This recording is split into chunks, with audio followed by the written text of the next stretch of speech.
సముద్రం అంటే మనందరికీ ఆనందం, ఆహ్లాదం. అందులో దొరికే చేపలే మన విందు భోజనం. కానీ అవే చేపలు కొందరికి జీవనాధారం. ఒక్క పూట గడవడం కోసం ప్రాణాన్ని పణంగా పెట్టి సముద్రంలో జీవన పోరాటం చేస్తున్న మత్స్యకారుల కుటుంబాల గురించి తెలుసుకుందాం.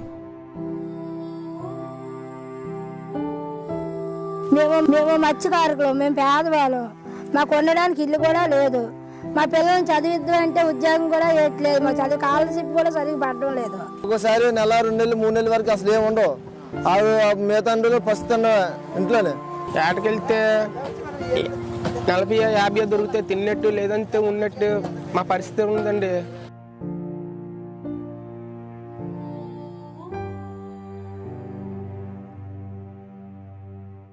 వచ్చేటప్పుడు వస్తుంది, లేనప్పుడు తినడానికి కూడా ఇబ్బంది అవుతుంది.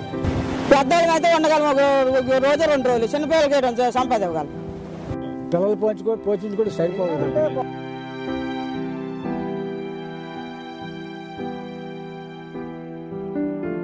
ఈ స్థలాలు మా గ్రామస్తులు, మా తాతలు ముత్తాతలు కాదు స్థలాలు ఇవి. మా చేపలు పెట్టుకుని స్థలాలు లేకుండా ముందు కట్టిన బేస్మెంట్ తీసేసి ఇదంతా గవర్నమెంట్ ఆక్రమించుకుంది. మా బతుకుదేరు లేకుండా చేసి పారేసాడు. ఇక్కడ ఏ చేప ఎండు చేప మాకు ఇదే బతుకుదేరు. మాకు ఏవి లేకుండా చేస్తారు ఇక్కడ ఈ ప్రభుత్వం. దొరికిన కొన్ని చేపలను ఎండబెట్టడానికి ఉన్న స్థలాలను కూడా ప్రభుత్వ అండతో కొందరు కబ్జా చేస్తున్నారు.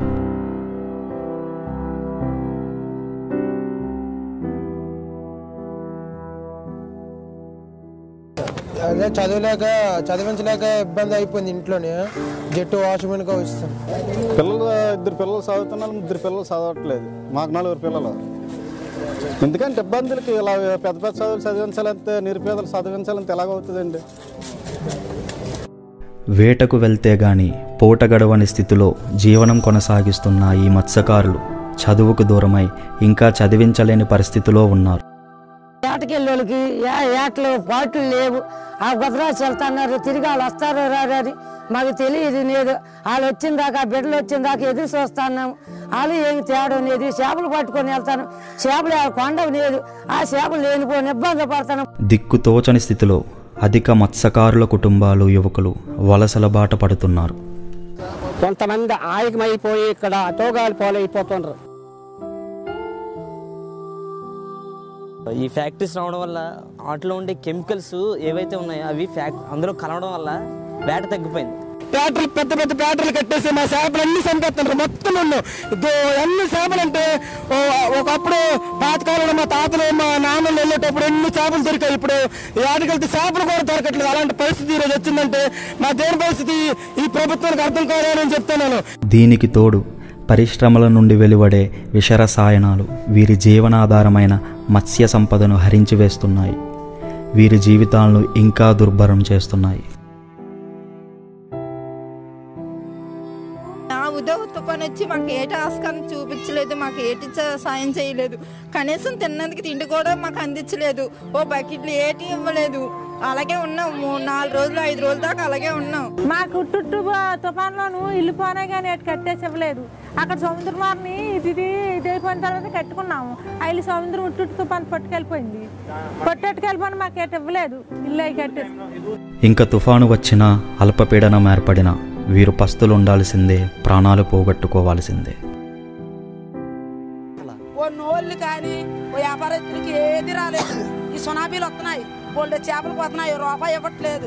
ఎంత నష్టమే మాకు. ఇప్పుడు ఇల్లు సబ్సిడీ ఇస్తానంటున్నారు, మీరు ఇది పెట్టుకోండి అది పెట్టండి అంటున్నారు. మాకు అవేమీ తెలియట్లేదు. ఎందుకంటే మేము చదువుకోలేదు కాబట్టి ఎక్కడికి వెళ్ళాలి, ఏం తిరగాలి. ఆ బ్యాంక్కి వెళ్తూ ఉంటే అక్కడికి వెళ్ళమ్మా, ఇక్కడికి ఈ రోజు ఉన్న ఇది రేపటికి ఉండటం లేదు. మాకు తెలియట్లేదు అసలు.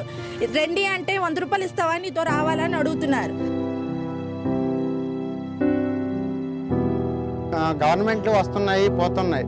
ఏంటంటే మా ఓట్లు వేసుకున్నంత వరకు మేము అది ఇస్తాం, ఇది ఇస్తాం అంటున్నారు, రాయితీలు ఇస్తానంటున్నారు, అది ఇస్తాం అంటున్నారు. కానీ ఏ ఒక్కటి కూడా మాకు అందట్లేదు.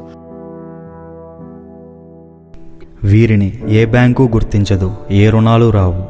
వీరిని దృష్టిలో పెట్టుకుని కేంద్ర రాష్ట్ర ప్రభుత్వాలు విడుదల చేసే 100 కోట్లు పథకాలు వీరికి చేరకుండా పక్కదారి పడుతున్నాయి.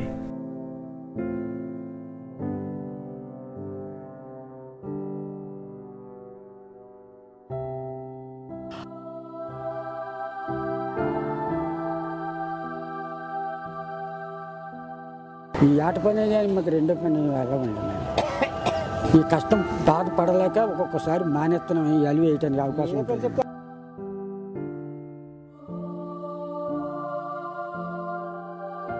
మాకు దారి దరువు లేదు. ఆ ఎమ్మెల్యే వాళ్ళు వచ్చాడు. మా బాధ మాకు తెలుస్తుంది, మీకు ఎలా తెలుస్తుంది? ఎవరు సాయం చేసేవారు ఎవరే లేరు. ఏం చెప్పుకోవాలండి, మీరు అడిగారు కాబట్టి నేను చెప్తున్నాను.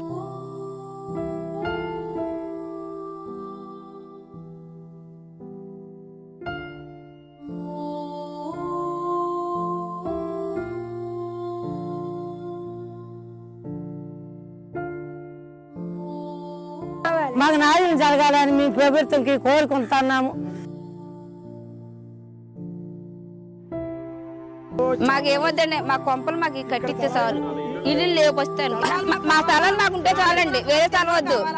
మాకు మేడ వద్దు, మాకు రేకిళ్ళు వేసిన మా స్థలంలో ఎంతో మాకు ఇన్ని గజాలకి ఒక రేకిళ్ళు వేసి మా పేదవాళ్ళకి ఇస్తే చాలా. ఆ అన్నకి మేము నిత్యం పూజ చేసుకొని ఉంటాం చెప్తున్నాం. ఇంకా మేము అంతకన్నా మేమేమీ చేయలేం. మా మధ్య నీటిలో చంపేదారు. నేనే మొత్తం మీరు వచ్చి మీ అందరూ వచ్చి మాకు నీటిలో పొడిచి చంపియండి. అలాగైతే మీ కడుపులు నిండిపోతాయి.